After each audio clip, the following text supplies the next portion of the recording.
আচ্ছা, আচ্ছা, না আর কি জানা কিছু গেল। বলবেন আপনি? না, আর একটা বিষয় যেটা মেইনলি বলতে চেয়েছিলাম, ১ম এই বলতে চেয়েছিলাম সেটা হলো এই সোশ্যাল মিডিয়ায় ফেসবুক পোস্ট একজন বেশ বিশ্বাসী মুসলমান তিনি এভাবে মানে আপনাদের উদ্দেশ্যে লিখেছেন যে যারা নাস্তিক বিশ্বাস করে না তাদের তাদের মধ্যে অনেকে বহুগামী আছে এবং তারা সেটাকে বিশ্বাস করেন মানে। তো তাহলে মুসলিমদের যে নবী রাসূল তাদের যে সময়কার যে বহুগামিতা বা বহু বিবাহ এটাকে কেন তিরস্কার করা হচ্ছে, এইরকম কিছু একটা তিনি লিখেছেন। তো এই ব্যাপারে আপনি কি বলবেন? এই কিন্তু ব্যাপারে আমরা তাদেরকে বলদ বলবো এই হ্যাঁ, যে হ্যাঁ, মানে জীবনে একটা থট আসার পর থটটা নিয়ে 2 সেকেন্ড ভাবে না, এরকম একটা বলদ বলবো, এছাড়া তো অন্য কিছু বলবো না। না মানে যুক্তিটা কি দেখাবেন তাদেরকে যে এই জন্য বহুগামিতাকে আমরা সাপোর্ট করলে ওনারটা করবো না আমরা এরকম? আপু এইটা তো দুই সেকেন্ড ভাবলেই ইয়ে করা যায়, মানে 2 সেকেন্ড, আচ্ছা ঠিক আছে 2 মিনিট ভাবলেই তো এটা অ্যান্সার পাওয়া যায় যে কেন এই নাস্তিকটা বহুগামিতা সব সমর্থন করলো, ইসলামিক বহুগামিতাকে সমর্থন করে না, কেন করে হ্যাঁ, না? আপনি একটা ওয়াইল্ড গেস করেন কেন করে না। আমি আমি না বলে আপনি একটা গেস করেন কেন নাস্তিকটা বহুগামিতাকে সমর্থন না না করতে পারে, যে কোনো একটা র্যান্ডম গেস করেন। আর সেটা অত কিছু আমি ভাবিনি। আমার যেটা মনে হচ্ছে যে ওখানে তো যেটা করে ওরা সেটা জোর জবরদস্তি করে। হ্যাঁ, মেয়েদের তো স্বাধীনতা দেওয়া হয়নি, পুরুষের বহুগামিতাকে তারা সুযোগ দিয়েছে কিন্তু মহিলাদের তো দেয়নি। এক্স্যাক্টলি, এক্স্যাক্টলি, আমার এটা প্রথম এক্স্যাক্টলি। মনে কতক্ষণ লাগলো আপু এটা ভাবতে আপনার? আপনি এটা আগে হতে ভাবেন এই জিনিসটা, 5 সেকেন্ড এই 5 জিনিসটা সেকেন্ড চিন্তা সময় লাগলো। না মানে আমার প্রথম যেটা মনে হচ্ছে ওনার কথা, ওনাকে আমি তিরস্কার করবো না, আমার মাথায় প্রশ্নটা খেলেছে যে তাই তো বলি কেন এই কথা বলবো। যারা বহুকবিতা সাপোর্ট করে তাদের কথা জানি না, কিন্তু যারা করে না স্বাভাবিকভাবে বেশিরভাগ মানুষ করে না হয়তো, তো তারা কি বলবে ওদেরকে এই ব্যাপারটা? তারা তো বলবে যে কেন আপনারা চার বিয়ে নিয়ে কথা বলবেন। তো এই ক্ষেত্রে কিন্তু আমার প্রথমে এটাই কিন্তু মনে হয়েছে যে এটা তো কিন্তু চার আনাপু বিয়ে তো আপু মেয়েদের জন্য বৈধ না। হ্যাঁ, আনাপু যদি ব্যাপারটা মানে মানে অধিকারটা ২ পক্ষেরই থাকতো এবং ২ হ্যাঁ, জনের ক্ষমতা যদি সমাজে প্রত্যেকের ক্ষমতা যদি সমান হয়, সেইখানে ব্যক্তি, প্রাপ্তবয়স্ক মানুষ তাদের সিদ্ধান্ত নিজেরা নিতে পারে। কিন্তু পাওয়ার লেভেলে যদি একটা লিঙ্গের মানুষ উপরে থাকে, আরেকটা লিঙ্গের মানুষ যদি নিচে থাকে এবং শুধুমাত্র লিঙ্গের কারণে সে যদি এক্সট্রা পাওয়ার হোল্ড করে সমাজে আরেকজনের উপরে যদি সে পাওয়ার হোল্ড করে, তাহলে সে সেই পাওয়ারটা ব্যবহার করতে পারে। সে তার ক্ষমতাটা অন্যের উপরে ব্যবহার করতে পারে। যেমন ধরেন আপনার সমাজে আপনার মানে এলাকায় কিছু মানুষ আছে যারা পাওয়ার মানে লেভেল তাদের পাওয়ারের লেভেলটা আপনার থেকে বেশি।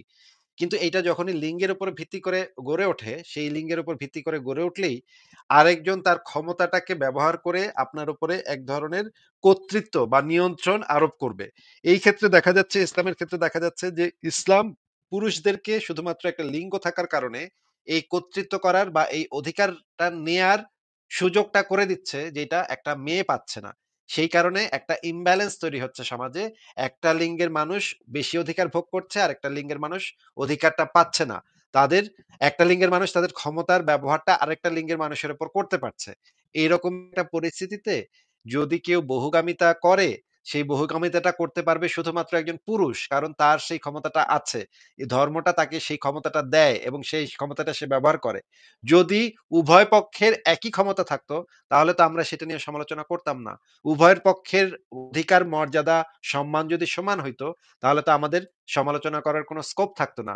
পাওয়ার মানে ইমব্যালেন্সটা থাকার কারণেই এই বহুগামিতাটা হচ্ছে বিপজ্জনক। আর আ একটা মুক্ত সমাজে যেখানে সবার সমান অধিকার, একটা ছেলেও চাইলে ১০ টা বিয়ে ১০ টা মেয়ের সাথে সম্পর্ক করতে পারতেছে, একটা মেয়েও চাইলে ১০ টা ছেলের সাথে সম্পর্ক করতে পারতেছে। সে তাদের নিজের ইচ্ছায় সেই কাজটা যদি করে, সেখানে তো আমরা তাদেরকে বাধা দিতে পারি না। সেটা তাদের ব্যক্তিগত বিষয়।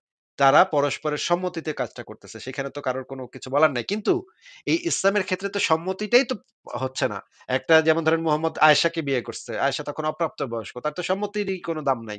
মোহাম্মদ সাফিয়াকে বিয়ে করছে। সাফিয়া ছিল যুদ্ধবন্দী নারী। সম্মতিরই কোনো মানে মূল্য নাই। একজন দাসী। দাসীর তো সম্মতিরই কোনো মূল্য নাই। মারিয়া কিপ্তিয়া দাসী। সম্মতিরই কোনো মূল্য নাই। মুহাম্মদের বেশিরভাগ মেক্সিমাম বিয়েটে হইছে সম্মতি ছাড়া। সম্মতি না থাকলে সেটা তো অবশ্যই একটা ক্রাইম এবং এখানে দেখা যায় যে পাওয়ার প্র্যাকটিস হইছে। তাই না? হ্যাঁ, এটা অবশ্যই। এটা আমার প্রথম মনে হয়েছিল। তো আরেকজন এটা উত্তর দিচ্ছে ওনার বিপক্ষে, ওনার বিরুদ্ধে যে তাহলে যদি আপনারা মানে একটা মহিলাকেই দেখলাম। উনি লিখেছেন যে যদি আপনারা মেয়েদেরও এই স্বাধীনতা চেয়ে থাকেন তাহলে বাচ্চার বাবাকে বুঝবেন কি? এটা হচ্ছে যদি একাধিক মানুষের সাথে সেই মহিলা ধরেন ধরেন না আপু, তারা দিশের গুলো বাচ্চা নিবে না, তখন তখন কি থাকা যাবে? সেটা আমি বলিনি, মানে ওনার এই প্রশ্ন উত্তর আমি ভাবলাম যে এটা কেমন করে উনি বললেন, যে কারণ একজন মহিলা জানেন তার বাচ্চার বাবা কি, এটা তো আর না এইগুলা জানলে দেখেন, না জানলে বা সমস্যাটা যারা কোথায়? যারা এগুলোর যুগে মধ্যে তো রিজনিং টিজনিং ঢুকাইতে চায়, এনাপু, যারা এগুলোর মধ্যে রিজনিং টিজনিং ঢুকাইতে চায়, ডাজন্ট ম্যাটার যে এটা কোনো দিনের পথের দায়ী করতেছে বা কোনো একটা উম, প্রগতিশীল নামক গরু গরু কথা করতেছে, যেই করতেছে আর কি, কেউ ওটার মধ্যে রিজনিং ঢুকাইতে চায়, আমার মনে হয় শিখেছে ওই জায়গাটাই ভুল করতেছে। প্রাচীন ওই ট্রেডিশনের মধ্যে, ইসলামিক এই এই ট্রেডিশন গুলোর মধ্যে রিজনিং এর থেকে বেশি যে জিনিসটা রিজনিং থেকে যে জিনিসটা বেশি ইম্পর্টেন্ট ছিল, রিজনিং থেকে যে জিনিসটা বেশি ইম্পর্টেন্ট ছিল সেটা হচ্ছে আল্লাহর হুকুম। আল্লাহ যেটা হুকুম করছে ওটা করবে, আল্লাহ যেটা হুকুম করে না সেটা করবে না। এটার মধ্যে রিজনিং এর পর্যায়টা ছিল খুবই কম, বেশিরভাগ ছিল আল্লাহর হুকুম। মানে নবী মোহাম্মদ র্যান্ডমলি যেটা বানায় গেছে সেটাই তারা মানছে, ওটার মধ্যে রিজনিং খুব বেশি একটা ইউজ করা হয় না। যখন অন্য কেউ চায় রিজনিংটা, তখন তারা এইভাবে রিজন দেখায় যে তাহলে মেয়েরা কিভাবে বুঝবে যে মেয়েদের ক্ষেত্রে যদি মেয়েরা এরকম করে থাকে, কি সে মেয়ে ছাড়া তাদেরকে তাদের এই বুলশিট কাট অফ করার খুব ভালো উপায় আছে।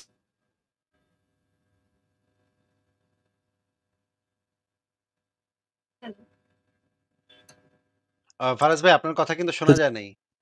রিজনিংটা, আচ্ছা, তাদের এই বুলশিটটা কাটানোর, এখন শোনা যাচ্ছে ভাই? হ্যাঁ এখন শোনা যাচ্ছে। তাদের এই রিজনিংটা কাটানোর খুব ভালো উপায় হচ্ছে আপনি তাদেরকে সরাসরি জিজ্ঞেস করবেন যে এই রিজনিংটা কি আপনার নিজস্ব বানানোর রিজনিং, নাকি এই রিজনিংটা আল্লাহ কোথাও উল্লেখ করেছেন। মানে এটা বুঝা গেছে? ইসলামিক ক্ষেত্রে এখন তো হিন্দুদের মধ্যে আছে, বিভিন্ন রকম জানেন তো নিশ্চয়ই মহম্মদের মধ্যে আছে। আচ্ছা আসিফ ভাই, আপনি কথা বলেন, আমি একটু আসতেছি। এমনিতে আমি আপুর কথা অর্ধেকের বেশি বুঝতেছি না আর কি। আমিও পরিষ্কারভাবে বুঝতে পারতেছি না ভাই আপনি যে একটু আনা কথা বলেন, আমি আপু ভাই আপনি আপনি যদি একটা পারেন। আসতেছি। আচ্ছা ঠিক আছে ফারাজ ভাই, ঠিক আছে। আপু আপনি যদি একটু আ বের হয়ে আবারও যুক্ত হন, আমার মনে হয় আপনার আচ্ছা ভাই, নেটওয়ার্কে আমার কোনো যুক্তি একটা হওয়ার সমস্যা দরকার হবে। নেই, এটা আমার শেষ প্রশ্ন ছিল। আচ্ছা আবার একটু এটা বলেন আমার তাহলে শেষ প্রশ্ন প্রশ্নটা। ছিল। আপনি প্রশ্ন হচ্ছে এই ক্ষেত্রে যখন তারা বলে যে মেয়েদের ক্ষেত্রে যদি এই সুযোগটা দেয়, তাহলে তো এই বাচ্চার মানে বাবা মায়ের মানে বাবার আইডেন্টিফিকেশন কিভাবে করবে? বাবার এটা তো সেই আইডেন্টিফিকেশন মহিলা দরকার থেকে হয়ে কি? যাবে। বাবার আইডেন্টিফিকেশনের দরকার কি? ইউরোপের আইন অনুসারে বাচ্চা সবসময় মায়ের আইডেন্টিটিতে পরিচিত হবে। ইউরোপের ক্ষেত্রে তো না, এটা তো এরা যেহেতু ইউরোপ মানবে না, ইউরোপীয় ইউনিয়ন তো মানে কিন্তু না ইউরোপে তো কোনো বাচ্চা। সমস্যা হচ্ছে না। মানে এমন কি মেজর হয়ে যাচ্ছে, ঘটনা ঘটে যাচ্ছে যে বাপের পরিচয় না জানলেই বা কি কি বাপের হইল? বাচ্চা বাপের বংশের হবে, তাই তো ধরে আমাদের সমাজ। কেন মানে বাচ্চা কেন বাপের বংশের হবে কেন? এটা কেমন কথা? এটা তো এটা তো তারা তো এসব মেডিকেল সায়েন্স জানবে না বা ওগুলোর কারণ মানবে না, সামাজিক ব্যাপার। তো সেই জন্য তারা এই কথাটা বলে যে আপনারা এই সুযোগটা কি করে বলবেন যে কার কোনো ব্যাপার আছে। এই তাহলে জন্য তো তারা বলে যে মহিলাদের তাহলে সুযোগ এটা তো দেবে। কোনো যুক্তি হইল না। এটার তো কোনো মানে এটার তো কোনো ফজিলত নাই আসলে। এই যে বাপের পরিচয় জানি বা কি এমন উল্টায় যাচ্ছে? বাপের পরিচয় জানার কারণেই বা কিন্তু মহাভারত সম্পত্তি, কিভাবে শুদ্ধ হয়ে যাচ্ছে? সব আসল কারণ তো সম্পত্তি। হ্যাঁ, আসল কারণ হচ্ছে সম্পত্তি। সেই সম্পত্তিটাই হচ্ছে মেইন কারণ। এটা তো বোঝাই যায়। ঠিক আছে আপু, আপনাকে তাহলে আমরা বিদায় জানাই। কারণ আপনার কথা বোঝা খুবই নিশ্চয়ই। কষ্টকর। আপনার আচ্ছা এখান থেকে আচ্ছা, অনেক থ্যাংক সাউন্ড ইউ। হচ্ছে। আপনি আবারও যুক্ত আচ্ছা হবেন। পরে একসময় কথা হবে আপনার সাথে। হুম। ঠিক আছে, তাহলে বিদায় জানাচ্ছি। আপনার এখান থেকে একটা সাউন্ড হচ্ছে, মানে পেছন থেকে একটা সাউন্ড হচ্ছে যেটার কারণে কথা বোঝা খুবই মুশকিল। ঠিক আছে, পরের জনকে আচ্ছা, আচ্ছা, আনা আর কি কিছু জানালেন। বলবেন আপনি? না, আর একটা বিষয় যেটা মেইনলি বলতে চেয়েছিলাম, প্রথমেই বলতে চেয়েছিলাম, সেটা হলো এই সোশ্যাল মিডিয়ায় ফেসবুক পোস্ট একজন বেশ বিশ্বাসী মুসলমান তিনি এভাবে মানে আপনাদের উদ্দেশ্যে লিখেছেন যে যারা নাস্তিক বিশ্বাস করে না তাদের তাদের মধ্যে অনেকে বহুগামী আছে এবং তারা সেটাকে বিশ্বাসও করেন মানে। তো তাহলে তাহলে মুসলিমদের যে নবী রাসূল তাদের যে সময়কার যে বহুগামিতা বা বহু বিবাহ এটাকে কেন তিরস্কার করা হচ্ছে, এইরকম কিছুটা তিনি লিখেছেন। তো এই ব্যাপারে আপনি কি বলবেন? এই কিন্তু ব্যাপারে আমরা তাদেরকে বলদ বলবো। তো এই হ্যাঁ, যে হ্যাঁ, মানে জীবনে একটা থট আসার পর থটটা নিয়ে 2 সেকেন্ড ভাবে না, এরকম একটা বলদ বলবো, এছাড়া তো অন্য কিছু বলবো না। না মানে যুক্তিটা কি দেখাবেন তাদেরকে যে এই জন্য বহুগামিতাকে আমরা সাপোর্ট করলে ওনারটা করবো না আমরা এরকম?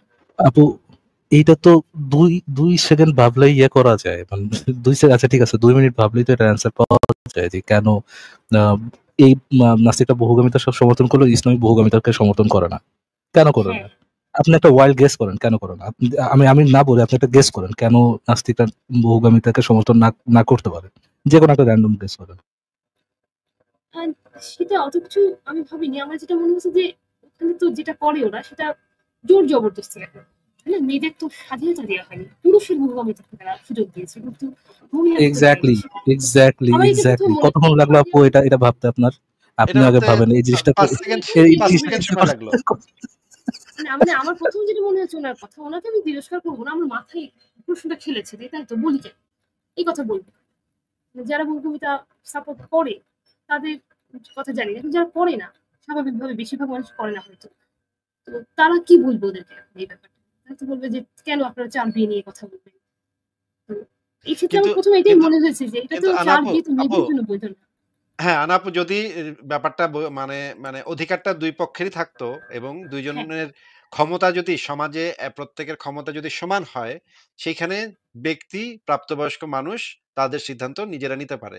কিন্তু পাওয়ার লেভেলে যদি একটা লিঙ্গের মানুষ উপরে থাকে, আরেকটা লিঙ্গের মানুষ যদি নিচে থাকে এবং শুধুমাত্র লিঙ্গের কারণে সে যদি এক্সট্রা পাওয়ার হোল্ড করে সমাজে আরেকজনের উপরে যদি সে পাওয়ার হোল্ড করে, তাহলে সে সেই পাওয়ারটা ব্যবহার করতে পারে। সে তার ক্ষমতাটা অন্যের উপরে ব্যবহার করতে পারে। যেমন ধরেন আপনার সমাজে আপনার মানে এলাকায় কিছু মানুষ আছে যারা পাওয়ার মানে লেভেল তাদের পাওয়ারের লেভেলটা আপনার থেকে বেশি। কিন্তু এইটা যখনই লিঙ্গের উপর ভিত্তি করে গড়ে ওঠে, সেই লিঙ্গের উপর ভিত্তি করে গড়ে উঠলেই আরেকজন তার ক্ষমতাটাকে ব্যবহার করে আপনার উপরে এক ধরনের কর্তৃত্ব বা নিয়ন্ত্রণ আরোপ করবে। এই ক্ষেত্রে দেখা যাচ্ছে ইসলামের ক্ষেত্রে দেখা যাচ্ছে যে ইসলাম পুরুষদেরকে শুধুমাত্র একটা লিঙ্গ থাকার কারণে এই কর্তৃত্ব করার বা এই অধিকারটা নেয়ার সুযোগটা করে দিচ্ছে যেটা একটা মেয়ে পাচ্ছে না। সেই কারণে একটা ইমব্যালেন্স তৈরি হচ্ছে সমাজে। একটা লিঙ্গের মানুষ বেশি অধিকার ভোগ করছে, আরেকটা লিঙ্গের মানুষ অধিকারটা পাচ্ছে না। তাদের একটা লিঙ্গের মানুষ তাদের ক্ষমতার ব্যবহারটা আরেকটা লিঙ্গের মানুষের উপর করতে পারছে। এইরকম একটা পরিস্থিতিতে যদি কেউ বহুগামিতা করে, সেই বহুগামিতাটা করতে পারবে শুধুমাত্র একজন পুরুষ। কারণ তার সেই ক্ষমতাটা আছে। এই ধর্মটা তাকে সেই ক্ষমতাটা দেয় এবং সেই ক্ষমতাটা সে ব্যবহার করে। যদি উভয় পক্ষের একই ক্ষমতা থাকতো, তাহলে তো আমরা সেটা নিয়ে সমালোচনা করতাম না। উভয়ের পক্ষের অধিকার, মর্যাদা, সম্মান যদি সমান হইতো, তাহলে তো আমাদের সমালোচনা করার কোনো স্কোপ থাকতো না। পাওয়ার মানে ইমব্যালেন্সটা থাকার কারণেই এই বহুগামিতাটা হচ্ছে বিপজ্জনক। আর একটা মুক্ত সমাজে যেখানে সবার সমান অধিকার, একটা ছেলেও চাইলে ১০টা মেয়ের সাথে সম্পর্ক করতে পারতেছে, একটা মেয়েও চাইলে ১০টা ছেলের সাথে সম্পর্ক করতে পারতেছে। সে তাদের নিজের ইচ্ছায় সেই কাজটা যদি করে, সেখানে তো আমরা তাদেরকে বাধা দিতে পারি না। সেটা তাদের ব্যক্তিগত বিষয়। তারা পরস্পরের সম্মতিতে কাজটা করতেছে। সেখানে তো কারোর কোনো কিছু বলার নাই। কিন্তু এই ইসলামের ক্ষেত্রে তো সম্মতিটাই তো হচ্ছে না। একটা যেমন ধরেন মোহাম্মদ আয়েশাকে বিয়ে করছে। আয়েশা তখন অপ্রাপ্তবয়স্ক। তার তো সম্মতিরই কোনো দাম নাই। মোহাম্মদ সাফিয়াকে বিয়ে করছে। সাফিয়া ছিল যুদ্ধবন্দী নারী। সম্মতিরই কোনো মানে মূল্য নাই। একজন দাসী। দাসীর তো সম্মতিরই কোনো মূল্য নাই। মারিয়া কিপ্তিয়া দাসী। সম্মতিরই কোনো মূল্য নাই। মুহাম্মদের বেশিরভাগ মেক্সিমাম বিয়েটাই হইছে সম্মতি ছাড়া। সম্মতি না থাকলে সেটা তো অবশ্যই একটা ক্রাইম এবং এখানে দেখা যায় যে পাওয়ার প্র্যাকটিস হইছে। তাই না? হ্যাঁ, এটা অবশ্যই। এটা আমার প্রথম মনে হয়েছিল। তো আরেকজন এটা উত্তর দিয়েছে ওনার বিপক্ষে, ওনার বিরুদ্ধে যে তাহলে যদি আপনারা মানে একটা মহিলাকেই দেখলাম, উনি লিখেছেন যে যদি আপনারা মেয়েদেরও এই স্বাধীনতা চেয়ে থাকেন তাহলে বাচ্চার বাবাকে বুঝবেন কি? এটা হচ্ছে যে যদি একাধিক মানুষের সাথে সেই মহিলা থাকে, ধরেন ধরেন না আপু, তারা দিশের গুলো বাচ্চা নিবে না, তখন তখন কি থাকা যাবে? সেটা আমি বলিনি। মানে ওনার এই প্রশ্নের উত্তরে আমি ভাবলাম যে এটা কেমন করে উনি বললেন যে কারণ একজন মহিলা জানেন তার বাচ্চার বাবা কি? এটা তো আর এইগুলা দেখেন, না জানলে বা সমস্যাটা যারা কোথায়? যারা এই এগুলোর যুগে মধ্যে তো রিজনিং টেলিটেক্সট টিজনিং ঢুকাইতে চায়, এনাফু, যারা এগুলোর মধ্যে রিজনিং টিজনিং ঢুকাইতে চায়, ডাজন্ট ম্যাটার যে এটা কোনো দিনের পথের দায়ী করতেছে বা কোনো একটা উম, প্রগতিশীল নামক গরু গরু কথা করতেছে, যেই করতেছে আর কি, কেউ ওটার মধ্যে রিজনিং ঢুকাইতে চায়, আমার মনে হয় শিখেছে ওই জায়গাটাই ভুল করতেছে। প্রাচীন ওই ট্রেডিশনের মধ্যে ইসলামিক এই এই ট্রেডিশন গুলোর মধ্যে ইসলামই না, রিজনিং এর থেকে বেশি যে জিনিসটা অন্যান্য রিজনিং থেকে যে অন্যান্য জিনিসটা ধর্ম বেশি ইম্পর্টেন্ট ছিল, রিজনিং থেকে যে জিনিসটা বেশি ইম্পর্টেন্ট ছিল সেটা হচ্ছে আল্লাহর হুকুম। আল্লাহ যেটা হুকুম করছে ওটা করবে, আল্লাহ যেটা হুকুম করে না সেটা করবে না। এটার মধ্যে রিজনিং এর পর্যায়টা ছিল খুবই কম, বেশিরভাগ ছিল আল্লাহর হুকুম। মানে নবী মোহাম্মদ র্যান্ডমলি যেটা বানায় গেছে সেটাই তারা মানছে, ওটার মধ্যে রিজনিং খুব বেশি তারপরেও একটা ইউজ তারপরেও করা হয় নাই। রিজনিং যখন যখন অন্য কেউ চায় রিজনিংটা, তখন তারা এইভাবে রিজন দেখায় যে তাহলে মেয়েরা কিভাবে বুঝবে যে মেয়েদের ক্ষেত্রে যদি মেয়েরা এরকম করে থাকে, কি সে মেয়ে ছাড়া তো তাদেরকে তাদের এই বুলশিট কাট অফ করার খুব ভালো উপায় আছে।